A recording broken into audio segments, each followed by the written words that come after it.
రాజు. మనది ఈ ఊరేనా? ఈ ఊరే. ఓకే. ఎట్లా ఉంది ఈసారి పరిస్థితి? ఏముంది ఇక్కడ మనం మీరు ఆల్రెడీ లైవ్ లో ఉన్నారు కదా, వీడియో తీస్తున్నారు కదా. ఇదేముంది, ఇప్పుడు 2 నెలల పంట అయిపోయింది. యాక్చువల్ గా అంటే 3 నెలలకు వచ్చేసి కోతకు రావాల పంట. కోతకి రావాలి. ఇప్పుడు 2 నెలలు అయిపోయింది. ఇది ఏమొస్తుంది అన్నట్టు మీరు చూడడం కూడా వచ్చేటట్లు అయితే లేదు కదా. అవును. వచ్చే పరిస్థితి అయితే లేవు. ఏందంటే మేము ఇంకా ఇది దీన్ని భూదేవిని నమ్ముకొని ఉన్నాం కాబట్టి, దీనిపైన మనం డిపెండ్ బతున్నాం కాబట్టి, దీన్ని ఆశించుకున్నాం కాబట్టి, ఇవి కూడా ఒట్టి కష్టాలే మాకి. కష్టమైతే ఒట్టి కష్టమే. మాకు లాభం వస్తుందని చేసేది లేదు. మాకు ప్రాపర్టీ వస్తుందని చేసేది, ఈ కష్టం చేసినా ఒట్టి కష్టమే. మాకైతే ఏం కనిపించడం లేదు. రాదు కూడా. అయిపోయినట్టే ఇంకా 2 నెలలు అయిపోతుంది అన్న. ఇంకా 2 నెలలు అయిపోతుంది, ఇంకా ఏమొస్తుంది ఇది పైన వేసి కూడా ఇప్పుడు 2 నెలలు అవుతుందంట. అయిపోతుంది. ఈ పాటికల్లా కాయ ఉండాలా, సట్టు ఉండాలా, అన్ని ఉండి ఈ పాటికి మొగ్గకు వచ్చేసి యాక్చువల్ అయితే ఒక 10-15 రోజుల తర్వాత కింద పత్తి రావాలి, అప్పుడు పత్తి. అటువంటిది ఇంతవరకు పూత లేదు, కోత లేదు, పూత లేదు, కాయ లేదు. ఇది వస్తాయనే ఆలోచన కూడా లేదు మాకి. ఇంకోటి అన్న, మాకు ఏముందంటే సింగారం వచ్చేసి మాకు తుంగభద్ర నది వచ్చేసి మా ఊరికి 5 కిలోమీటర్ల దూరంలో ఉంది. ఎక్కడెక్కడో పారిస్తా ఉన్నారు లైన్లు వేసి. ఏది పూలకల్లి, అది పూలకల్లు ఇదే తుంగభద్ర నది నుంచి గుర్రేవుల నుంచి పూలకల్లుకు పారిస్తున్నారు నీళ్ళు.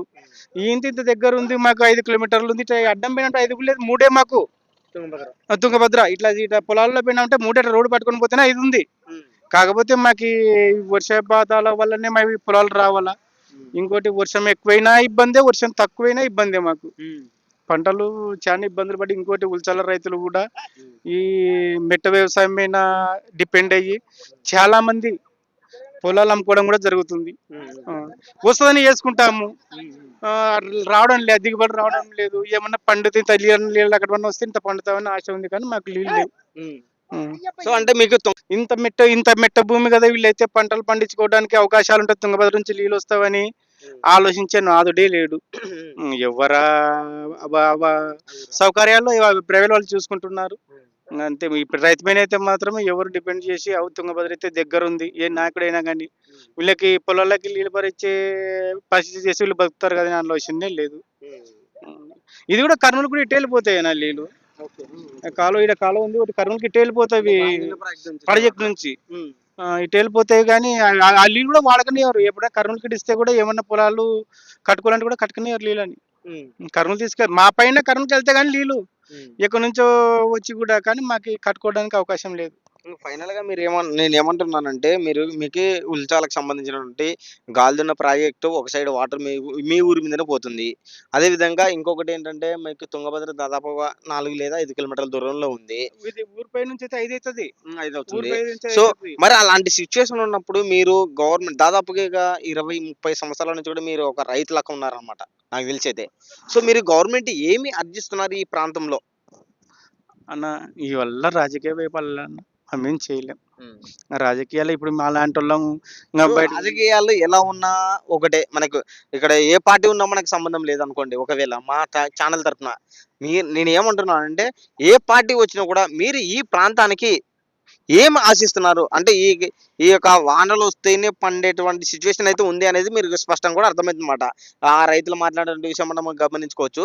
మీరు ఫైనల్ గా అంటే నేను ఏమంటున్నానంటే, మీకు ఇంత దగ్గరగా ఉంది కాబట్టి మీరు ఏమి అర్జిస్తున్నారు? ఈ ప్రాంతంలో ఏమన్నా మీరు కావాలని కోరుతున్నారు రైతుల తరఫున? మేమైతే ఇంతవరకు అయితే మాత్రము మాకు వాటర్ కావాల పోవాలని అయితే మేము ఎవరినైతే ఆదేశించలేదు లేదు ఇంతవరకు. ఏమంటే మీ లాంటి వాళ్ళు అడిగేటప్పుడు ఉన్న బాధలు చెప్పుకోవడం తప్పితే అర్జీలు అయితే ఇవ్వడం లేదు. దాదాపుగా ఈ సంబంధించి మన ఏరియా గమనించే ఎక్కువ శాతం వర్షం ఎక్కువ వర్షాభావ పరిస్థితుల వల్ల కాకపోయినా కూడా ఏమైనా ఇక్కడ చిన్నగా డ్యామ్ కానీ ఎలాంటి ఏదైనా ఏర్పాటు చేసినా కూడా మనకు ఉపయోగపడే అవకాశం ఉంటుంది అనమాట రైతులకి. అలాంటిది ఏమన్నా అర్జిస్తున్నారు ఈ ప్రాంతంలో? ఇక్కడ వచ్చేసి ఏముందంటే, ఇక్కడ తడి ఉంది, ఇక్కడ పైన ఎత్తిపోతల పథకం ఉంది ఒకటి రేమటి దగ్గర. దాని నుంచి ఏమిటంటే కొంచెం వాటర్ తడి పొలం ఉన్న వాళ్ళకి వచ్చేస్తాయి, అన్నింటికి రావు. కొంతవరకు దాదాగా మా ప్రాంతంలో ఏమన్నా అలాంటిది ఏమన్నా ఇలా ఈ ప్రాంతంలో ఏర్పాటు చేసినామంటే కొన్ని ఎన్ని వందల ఎకరాలు తెలుస్తాయి కదా. 100 ఎకరాలు తెలుస్తాయి, బతికేటోళ్ళని బతికిపోతారు. మనుషులకి జనాలకు కూడా పని ఉంటుంది. ఇంకోటి కూడా ఏమవుతుందంటే, మెట్ట వచ్చినప్పుడు మేము కర్నూలుకి వెళ్ళిపోవాల్సిందే, శుద్ధికి వెళ్ళిపోవాల్సిందే.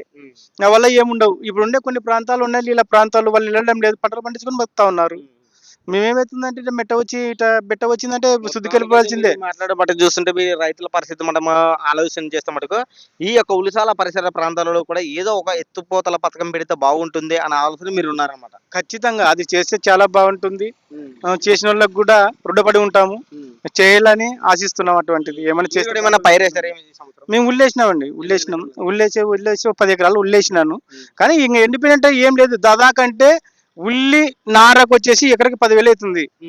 గుత్త వచ్చేసి 10,000 అవుతుంది. ఇప్పుడు మనకి సబ్సిడీ ప్రధాన ఫసల్ బీమా పథకం కింద కూడా అప్లై చేసుకోవడానికి అవకాశం కల్పించారు కదా, మనం అప్లై చేశారా మీరు? అప్లై చేసినాము, పత్తులు వేసినాము. పత్తులకు కూడా మేము ఏం చేసినామంటే అది ఇన్సూరెన్స్ చేసినాము. ఆ ఇన్సూరెన్స్ అన్న ఏదో పంటలు రాకపోతే ప్రభుత్వం అదే కనకరించి ఆ ఇన్సూరెన్స్ డబ్బులు అన్న పడితే కూడా బాగానే ఉంటుంది అనుకుంటున్నాం. నష్టపరిహారం కింద బాగానే ఉంటుంది అనుకుంటున్నాం. చాలా మేలు చేయాలి. అవన్నీ చేస్తే ప్రభుత్వం. మీ పేరు ఏం పేరు అన్న? నా పేరు నాగరాజ్ అన్న. ఉల్సాల రైతేనా? గుల్చాలే. దాదాపు మీకు 10 ఎకరాలు ఉంది. నాకు వచ్చేసి మేము ఇద్దరం కొడుకులము. మా నాయన పేరు నాగభూషణము. మా నాయన పేరు మీద వచ్చేసి ఒక 18 ఎకరాలు ఉంది. మీరు ఎంత సాగు చేశారు దాంట్లో? నేను పొలం గుత్తగేసుకున్నాను అన్న. టోటల్ ఎంత వేసారు అంటున్నా? ఇప్పుడు ఒక 10 ఎకరాలు ఉల్లేసినాను. ఒక 5 ఎకరాలు పత్తి వేసినాను. బాగుంది. ఏముంది మీరు ఉల్లిలో ఉండింటే మీకు అర్థమవుతుంది. ఎండిపోయిందా? ఏం లేదు, ఎండిపోయింది. పత్తిలో ఉన్నారు కాబట్టి ఈ సైడ్ లో ఉన్నాయి కదా, ఎండిపోయినాయి. లేవు, పొలాలు లేవు, ఏం లేవు. ఇంకోటి అన్న, మనం ఉల్లి స్టార్ట్ చేసినామంటే మొత్తం పాపనాలకి ఎకరకు వచ్చేసి పాపనాలకు వచ్చిపోయా, కొయ్యలేరునికి వచ్చిపోయా, దున్నికి వచ్చిపోయా. మాకు దాదాపు వచ్చేసి 3-4 వేలు ఎకరకి, 4 వేలు దాకా ఎకరకు అవుతుంది. పాపనాలు పుల్లలు వచ్చిపోయా. నెక్స్ట్ వచ్చేసి ఇప్పుడు ఉల్లినార 10,000 ఎకరకి అవుతుంది. గుత్త 10,000, ఆడకి 25,000 అయిపోయాయి. ఒక ఎకరం నాటైనక 10,000 అవుతా ఉన్నారు. కూలి వాళ్ళు వచ్చి నాటైనక 10,000. ఇప్పుడు అంతా వచ్చేసి నారంతా వచ్చేసి దాదాపు 40,000 చేన్ల పడిపోతుంది నాటు వేయాలంటే. అదే మళ్ళీ పండించిన తర్వాత మనకి రేట్ వస్తుందో లేదో తెలియదు. అది గ్యారంటీ చెప్పలేం. ఈ పరిస్థితుల్లో పట్టి చూస్తే మనకి భారీ గ్యారంటీ. ఇంకోటన్నా, మేము మా ఊరి పరిస్థితుల్లో ఏముందంటే మా మెట్ట భూముల పరిస్థితి అంతా గాల్లో దీపం పెట్టినట్టే. అది ఎలుతురైందనుకో మా జీవితాలు ఎలుతురైపోతుండేవి. అది ఆరిపోయిందంటే మొబ్బే. మా బతుకులు అంతే ఉన్నాయి. ఈ మొత్తం ఈ ప్రాంతం వల్ల అంతే. మా ఏరియా ఏంటంటే రేమటి కన్నా కొద్దిగా ఉందన్న. ఇతరులు అది దాదాపు బాగానే ఉందన్న. ఒక 4,000-5,000 ఎకరాలు దాదాపు ఉంటుంది పొలం. అందరూ బతుకుతారు. మీ పేరు ఏం పేరు? నా పేరు నాగరాజు. సో మొత్తానికైతే మనము గమనించుకుంటే మనకు కర్నూలు జిల్లాకు సంబంధించి ఉల్సాల గ్రామ పరిస్థితుల్లో ఉన్నటువంటి రైతుల గురించి మనం మాట్లాడడం జరిగింది. సో ఇక్కడ ఆంధ్రప్రదేశ్ రాష్ట్రంలో కూడా ఎప్పుడూ రానటువంటి పరిస్థితి అయితే ఈ సంవత్సరం సంక్షోభము భారీగా కూడా ఎఫెక్ట్ పడింది అనేది మనము స్పష్టంగా కూడా గమనించుకోవచ్చు. ఎందుకంటే 2 నెలల పైర ఎలా ఉంటుందో మనం అబ్జర్వ్ చేసుకోవచ్చు. ఇక పైర కూడా గమనించుకోవచ్చు. 2 నెలల పైర అంటే కూడా ఇది పైర కూడా గమనించుకోవచ్చు. దాదాపుగా పూత సట్టు రావాల్సినటువంటి విషయం మనము గమనించుకోవచ్చు. ఎందుకంటే ఒక నెలలో ఇది కాపుకొచ్చి పత్తి పండాల్సినటువంటి పైరు కూడా ఇప్పుడు కూడా గింతనే ఉంది. అదేవిధంగా దానికి పోకలు కూడా వేసినటువంటి విజువల్స్ కూడా మనం స్పష్టంగా కూడా గమనించుకోవచ్చు అన్నమాట. అంటే ఈసారి ఎల్నివో ప్రభావం వల్ల కర్నూలు జిల్లాకు సంబంధించి కూడా రైతులకు భారీగా నష్టం జరిగే అవకాశం ఉంది అనేది మనము స్పష్టంగా కూడా గమనించుకోవచ్చు. రైతు మాటల్లో కూడా మనము విన్నాము. మరి రాబోయే కాలంలో కూడా ఏమన్నా కూడా రైతులు కూడా మనకి రాష్ట్ర ప్రభుత్వం తరపున కూడా భారీగా కూడా ఆదుకోవాలని రైతులను కూడా మనం కూడా ఆశిద్దాము. అదేవిధంగా ఇంకేంటంటే ఈ ఉల్సాలకు సంబంధించినటువంటి ప్రాంతం గురించి మనం మాట్లాడుకుంటే దాదాపు నుంచి 4,000-5,000 ఎకరాలు సాగుకు సంబంధించినటువంటి విషయము. రైతులు దాదాపుగా చాలా మంది కూడా ఈ యొక్క వ్యవసాయం మీదనే ఆధారపడి బతుకుతున్నారు అనేది మనము రైతు చెప్పినటువంటి విజువల్స్ కూడా మనం స్పష్టంగా కూడా గమనించుకోవచ్చు. దీన్ని బట్టి చూస్తే కూడా ఈ పరిసర ప్రాంతాలకు సంబంధించి కూడా ఒక ఎత్తిపోతల పథకము ఈ పరిసర ప్రాంతాలలో కూడా ఏర్పాటు చేస్తే కూడా రైతులు చాలా మంది కూడా ఆ యొక్క ప్రభుత్వానికి, ఏ ప్రభుత్వం ఏర్పాటు చేసినా కూడా ప్రజలకు మంచి చేస్తే కూడా ఆ ప్రభుత్వాన్ని కూడా మేము ఆశిస్తాము అని చెప్పినటువంటి రైతు యొక్క విజువల్స్ కూడా మనము స్పష్టంగా కూడా అర్థం చేసుకోవచ్చు. ఎందుకంటే రైతు పడేటువంటి ఆవేదన మనము స్పష్టంగా కూడా గమనించుకోవచ్చు. ఎందుకంటే రైతు 2 నెలల పైర కూడా ఈ విధంగా ఉందంటే ఆ రైతు పడే ఆవేదన ఎలా ఉంటుందో అనేది మనము స్పష్టంగా కూడా గమనించుకోవచ్చు. ఎందుకంటే 6 మోసాలు మోసి పంట పైర చేతికి రాని టైంలో కూడా నష్టం వచ్చిందంటే కూడా ఆ రైతు పెట్టుబడి కూడా రాలేటువంటి సందర్భం కూడా మనము స్పష్టంగా కూడా గమనించుకోవచ్చు అనమాట. సో ఫైనల్ కూడా అబ్జర్వ్ చేస్తే మటుకు ఈ ఉల్సాల గ్రామానికి సంబంధించినటువంటి రైతులకు ముఖాముఖంగా మనం చెప్పేది ఏమంటే మన V55 న్యూస్ ఛానల్ తరఫున కూడా ఈ యొక్క నియోజకవర్గానికి సంబంధించి మనకు ఉల్సాల గ్రామానికి సంబంధించి కూడా ఏదైనా ఒక ఎత్తిపోతల పథకం గురించి పెడితే కూడా బాగుంటుంది. ఇక్కడ దాదాపు 4,000 నుంచి కూడా 5,000 ఎకరాలు కూడా సాగులోకి వచ్చే అవకాశం ఉంది అనేది అయితే ఆ రైతు చెప్పినటువంటి విజువల్స్ కూడా మనము స్పష్టంగా కూడా గమనించుకోవచ్చు. News today V55 news channel Mahesh మరియు కోడుమూరు నియోజకవర్గం, అదేవిధంగా కర్నూలు జిల్లా ఉల్చాల గ్రామం. మనము ప్రస్తుతం పంట పొలాల గురించి మనం పరిశీలించడం జరిగింది. Thank you.